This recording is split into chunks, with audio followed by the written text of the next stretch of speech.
Ketemu lagi dengan Jack Volta, guys. Ini sering terjadi kalau ini pemula ini. Timer tidak mau pindah ke kompresor. Ini terjadi tidak untuk timer 13 ataupun 14.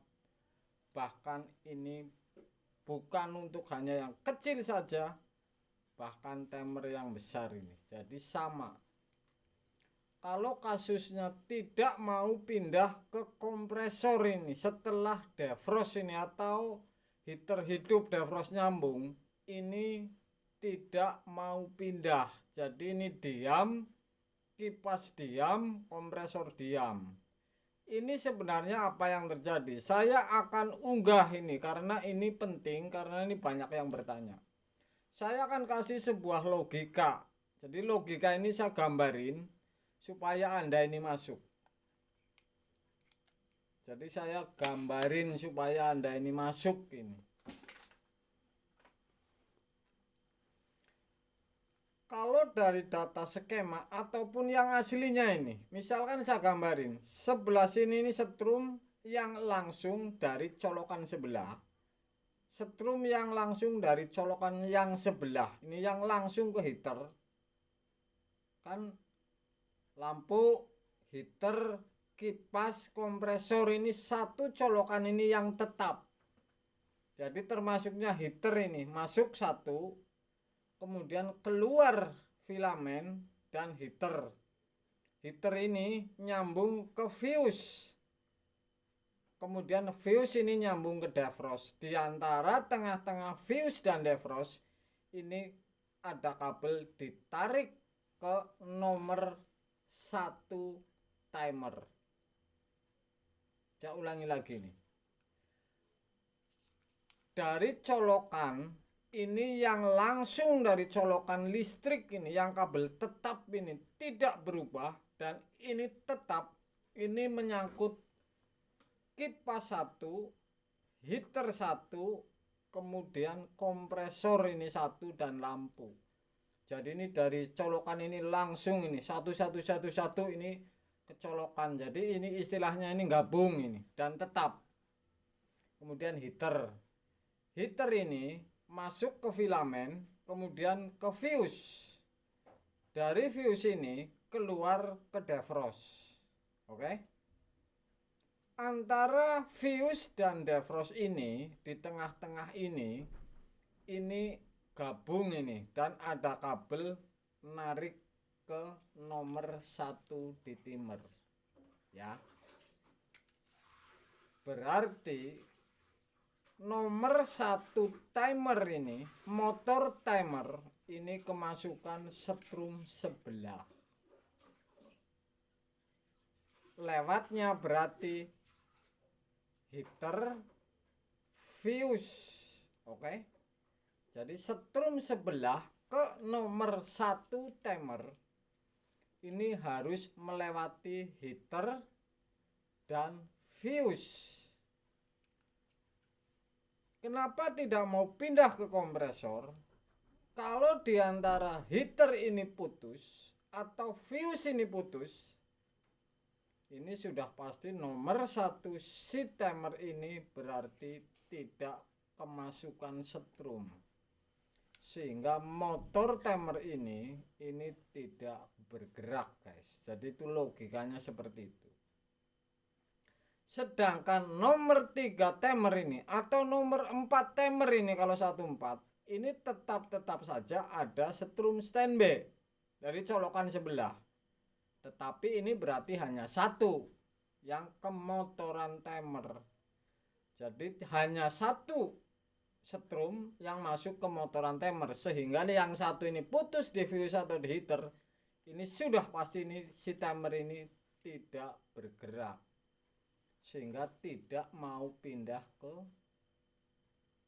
kompresor timernya. Pelatnya ini motor tidak berjalan, kemudian cetik tidak mau pindah ke kompresor. Kira-kira seperti itu. Saya ulangi lagi nih.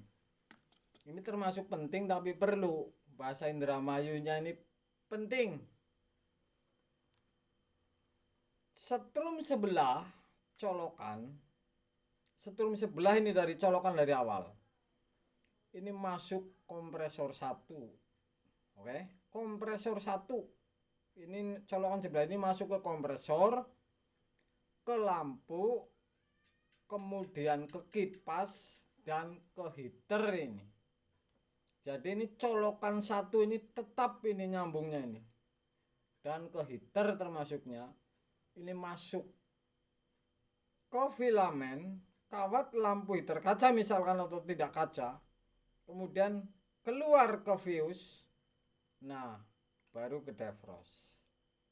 Antara defrost dan fuse ini ditarik nomor 1 ke timer untuk mengisi motor timer setrum yang sebelah nomor 1, karena yang sebelah misalkan nomor 3 dan 4 ini standby 1 ini tetap yang sebelah. Kalau putus di filamen heater, fuse tidak putus, setrum nomor 1 ke timer ini tidak terisi karena ini sebelah ini. Atau fuse yang putus, heaternya betul, tetap saja ke nomor 1 timer ini tidak keisi setrum. Jadi motor ini tidak bergerak. Alhasil apa? Tidak mau pindah ke kompresor.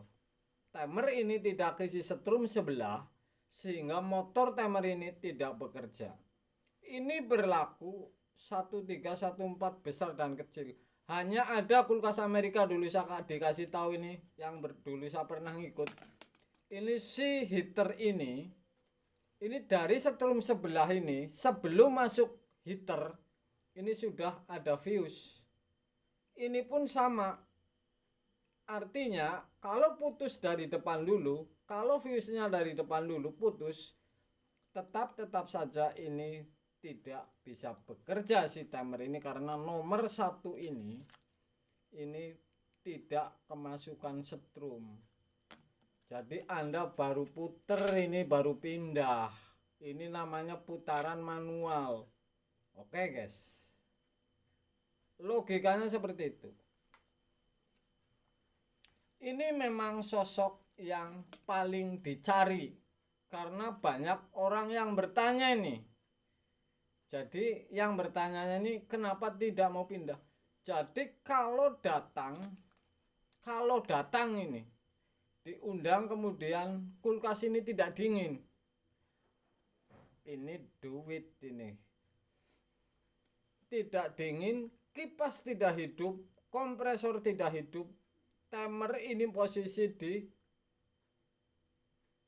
defrost, artinya ini posisi pindah fuse, pindah heater ini. Kemudian Anda coba putar ceklik, pindah kompresor langsung hidup. Kalau seperti ini yang diincar ini hanya 2 titik ini kalau saya. Heater dan fuse. Saya tidak bicara kabel ini, bicara kabel yang normal. Saya pun tidak bicara timer ini. Kalau saya tidak pernah mengganti timer kalau kulkas ini umurnya 7 tahun ke bawah.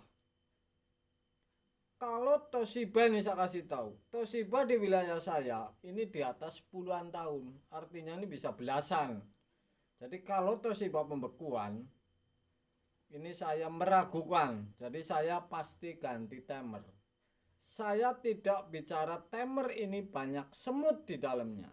Yang jelas umur timer masih 7 tahun ke bawah ini saya tidak pernah ganti. Karena kalau penyakit seperti ini, saya pastikan ini setrum yang untuk nomor 1 timer ini tidak kekirim atau putus di jalan sehingga tidak nyampe ke nomor 1. Oke? Konten seperti ini paling dicari menurut saya karena di sistem ini kalau tidak hafal, kalau tidak paham di skema banyak tapi tidak paham atau tidak tahu, ini tetap saja ngincarnya timernya, tidak mau pindah. Jadi kalau penyakit tidak mau pindah, nggak sub, nggak polytron, nggak yang apa. Baru datang kemudian timer ini berhenti, Anda pindah klik, kemudian hidup kompresor. Jangan cari yang lain. Anda langsung saja cari, ukur, tes Devro sambung dengan teori-teori saya di bawah, dengan praktek-praktek saya di bawah. Ini pasti cepat ini. Devro saya kelupas, kemudian saya gabung, kemudian saya pindah ke heater, saya colokin. Kalau tidak panas si heater, ini sudah ketahuan, bisa fuse, bisa heater. Jadi ini mudah. Silahkan Anda punya trik apa saja, ganti timer, ganti apa saja. Kuncinya hanya satu guys. Penyakit ini ketemu dulu. Orang percaya kepada saya, silahkan kerjain yang penting jadi. Karena ini sudah paham bahwa ini dari tangannya saja sudah tahu. Jadi mau ganti timer, mau ganti apa, yang penting kuncinya satu guys. Penyakit kulkas ini ketemu dulu, yaitu timer tidak mau pindah ke kompresor. Enggak 1.3, 1.4, bahkan gede atau kecil. Anda kuncinya cek heater dan fuse, karena si timer ini tidak kemasukan setrum sebelah untuk nomor 1 di timer guys. Ini sepele walaupun Anda menggunakan data skema. Kalau Anda tidak pahami benar-benar sistem kerjanya, ini tidak mungkin Anda paham ini sistemnya seperti ini guys. Walaupun sepele ini hanya omongan, tapi untuk pengetahuannya ini luar biasa ini untuk Anda. Saya kasih daging malam ini guys. Malam guys.